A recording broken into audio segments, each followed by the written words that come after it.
But if you want to convert your business from client gathering into agent gathering, now you're teaching agents what you know about how to gather clients of agency builders. That's what I do today. I basically teach people how to build teams.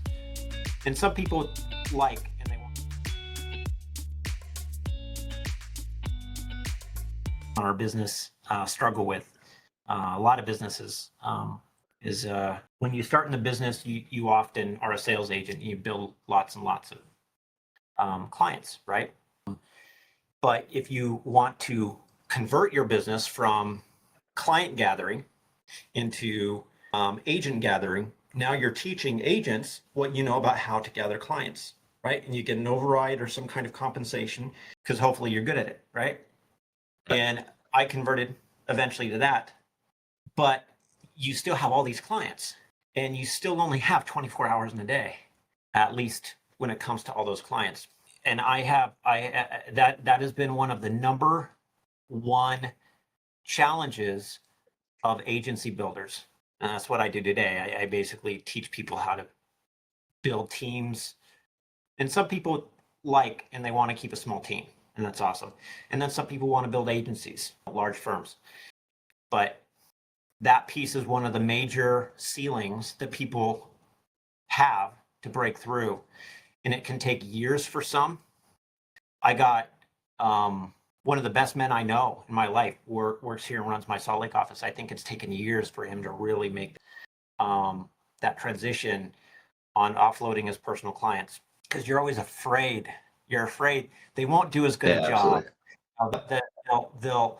They'll like, hey, why are you passing me off to somebody else? Do I not matter to you? Yeah, The truth is, you got to do it, and there's ways to do it that help, right? That are better than others. But that pass off is really important. Personally, I don't think I did a very good job of it years ago. I tend to make all the worst mistakes on myself, and then learn from them and help other agents prevent them, right? creative leadership. But it's great to see the guy taking care of him is he's not even been here a full year yet, and he's doing a wonderful job taking care of that client and everything. So succession planning has been big for us. So you may want to look at this as a future outlet possibility for your own business. But there's a lot of wonderful agents out there, have been brokers, and maybe captive too. And they have a big book. They have a bunch of clients, but they are aging. And there's generally about 3 ways to exit this business. There's sell your business, sell your book. There's die at your desk. That's to serve them, right?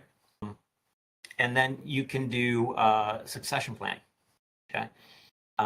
Selling your business, unfortunately, for an independent agent, you're not going to get an attractive offer. You're not. You're a student of Alex Hormozy, like I am. That's how we met. That's why we're here. And I'm sure he's said this before, but I've gone through an acquisition personally. All right, I spent 2 years going through that process, learning and looking to different peoples about that. So you're not going to sell a business if it relies on you being there for it to exist and operate, right? Or if the revenue is just going to go whoosh without you there, right? So that business has to. It's just that business if it can't stand on its own, if it has a key man problem, which is what I'm describing, then you're not going to get a high valuation. And the valuations I'm talking about, you talk in terms of multiples when you talk about selling a business. Yeah. So would be about one and a half. 1.5 is a good multiple. 2.5 is outrageously high for buying someone's book of business in most cases. Now, there are exceptions, okay? This would be, say, in our agency. So we can help someone internal agent's book. So they're here, and they can buy an internal agent's book. And that internal agent might get something like a 4.5, which is a very high multiple. only because it's all within the same system. Okay. And we can get much more value out of that book of business, right? That client doesn't really change significantly. We got all the parts and pieces that make it work properly, right? Yeah.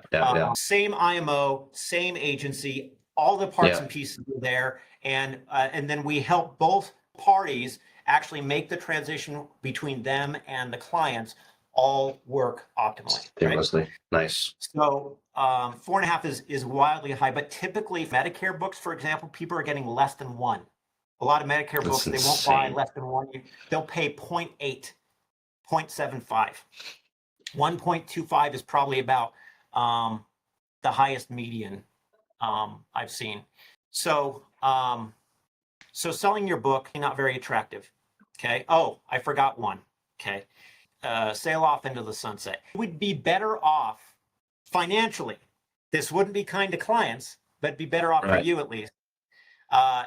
Just disappearing, retiring, and ignoring all your client calls and having those renewals slowly fall off. Die down. You would make so much more than selling the book. Right. Now, it may not be kind to the clients, but they'd make more money. And then there's die at your desk. That you got those, and I've seen them. They're 85 years old. They still go to the office many days out of the week. They kind of pretend to work. They'll handle some client calls, but even the clients start to they'll be nice and they not say anything, but they're like, who's even doing this? He's 85. Your attunement to new products changes, goes down over time, and you're chained with, right? So about 5-6 years ago, a little longer than that, I started this quest. About 7 years ago, I spent a couple of years really talking to everybody and anybody. NAFA was helpful, the National Association of Financial Insurance Advisors, the largest lobbying and kind of support group for. I was active there and talked to lots of people who were in retirement from our industry or wanted to, and that was helpful. And so that informed our succession planning, right? Because none of those other three options were any good, right?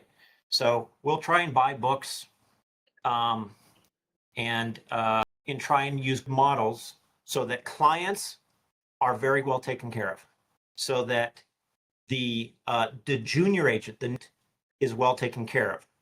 Because in the beginning, we made some mistakes there. We did not allow on the Medicare side for the junior agent to be compensated appropriately.